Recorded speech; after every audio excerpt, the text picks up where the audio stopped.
Halo pemirsa, kita berjumpa kembali dalam program Inspirasi Ramadan. Dalam momentum ini kita akan menampilkan berbagai cerita Ramadan dan pengalaman religius sejumlah tokoh di Indonesia. Dan hari ini bersama kita lewat sambungan Skype sudah ada Ketua Umum Dewan Pengurus Korpri, Zudan Arif Fahrullah. Assalamualaikum Prof. Zudan.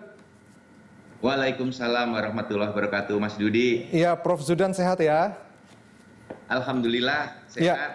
Prof. Zudan, ini ya kita tahulah Ramadannya terasa berbeda tentu saja dibandingkan tahun-tahun sebelumnya. Kalau sekarang dalam tanda kutip mungkin sudah bisa beradaptasi, tapi mungkin di awal-awal agak sulit begitu. Mungkin diceritakan dulu Ramadan dari Prof. Zudan sejauh ini seperti apa? Ya, Ramadan tahun ini adalah Ramadan yang penuh perbedaan dibandingkan dengan Ramadan-Ramadan beberapa tahun terdahulu. Karena suasananya betul-betul suasana berbeda. Kita tidak taraweh berjamaah di masjid, kita tidak iktikaf di masjid, tidak sholat subuh berjamaah di masjid, tidak buka puasa bersama. Selama ini kan begini, Mas Dudi, banyak sekali undangan-undangan buka puasa dan hampir setiap hari 2 atau 3 undangan, sehingga kita tidak sempat buka puasa bersama dengan keluarga di rumah. Nah, tahun ini itu tahun yang penuh kebahagiaan bagi hampir semua keluarga.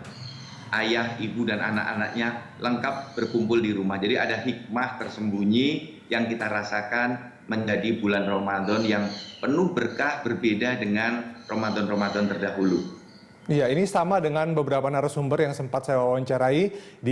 Meskipun tidak ada lagi yang namanya undangan-undangan buka puasa di luar, tapi kemudian justru itu bisa mengakrabkan keluarga ya, karena berbuka puasa bersama dengan anggota keluarga yang full di rumah. Nah, mungkin bisa diceritakan juga keluarga Prof. Zudan sendiri, apakah setiap Ramadan itu ada semacam kebiasaan atau tradisi, atau mungkin ada kuliner khusus nih selama Ramadan? Ya, kalau selama 4 tahun terakhir ini, saya hanya dengan istri kebanyakan di rumah atau buka puasa bersama dengan teman-teman memenuhi berbagai undangan karena 3 anak saya semuanya sudah kos, sudah mondok. Yang pertama di Fakultas Kedokteran UNS, yang kedua di Pesantren Darul Quran untuk Hafidz, Hafidhoh, yang ketiga juga di Pesantren Darul Quran. Jadi selama ini hampir 4 tahun ini saya hanya berdua dengan istri atau dengan teman-teman. Tapi tahun ini subhanallah, luar biasa. Kita bisa lengkap satu keluarga. Tarawih bersama, ya, sholat subuh bersama, buka puasa bersama. Dan kalau anak-anak itu, karena makanannya kesukaannya berbeda-beda.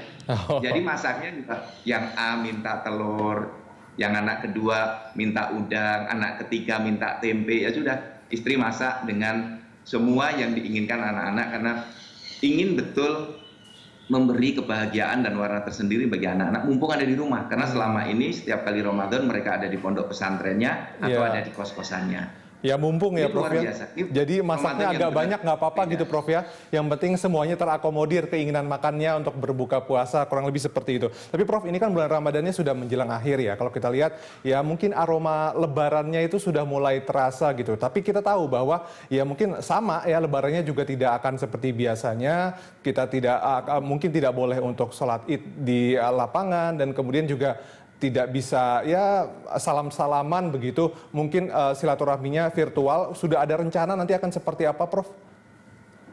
Nah, saya terutama dengan teman-teman saya di Korpri, teman-teman para ASN, itu mendorong betul agar physical distancing itu dijaga ketika Lebaran, ketika Idul Fitri. Nah, kita mengajak, upayakan semua silaturahmi kita dorong yang bisa kita lakukan melalui berbagai media seperti yang kita lakukan saat ini, itu bisa dijalankan.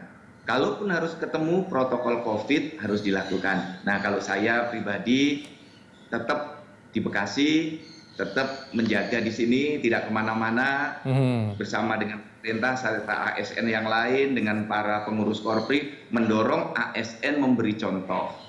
Lebaran tetap memonitor, tetap bekerja. Karena di kita banyak ASN, Mas Dudi, yang selama Lebaran pun masih harus bekerja. Yang ada di rumah sakit, di sektor transportasi, ya, yang menjaga di sektor-sektor keamanan, sektor-sektor perlindungan masyarakat, tetap terus bekerja.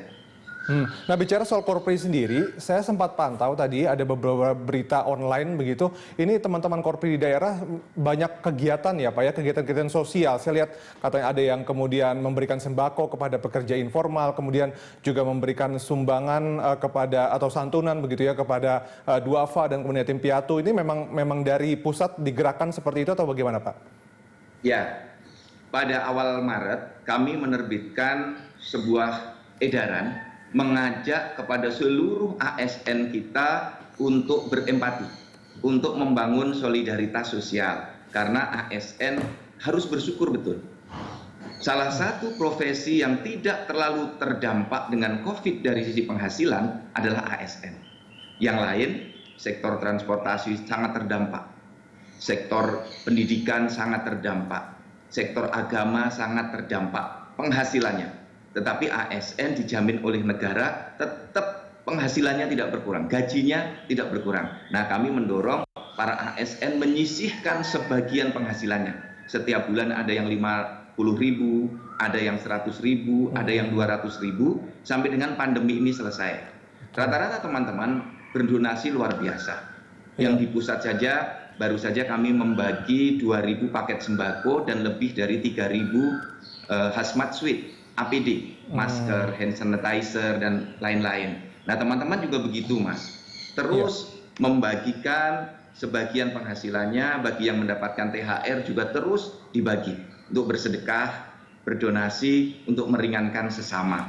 Karena ini adalah momentum yang sangat baik, ruang-ruang untuk berkontribusi bagi Ibu Pertiwi, bagi tetangga-tetangganya, bagi saudara-saudaranya yang mendapatkan dampak langsung akibat COVID-19 ini, Mas Budi. Oke, baik Prof. Zudan, kita akan lanjutkan bincang-bincang kita di segmen berikutnya ya Pak. Tetap bersama kami, pemirsa Inspirasi Ramadan akan segera kembali.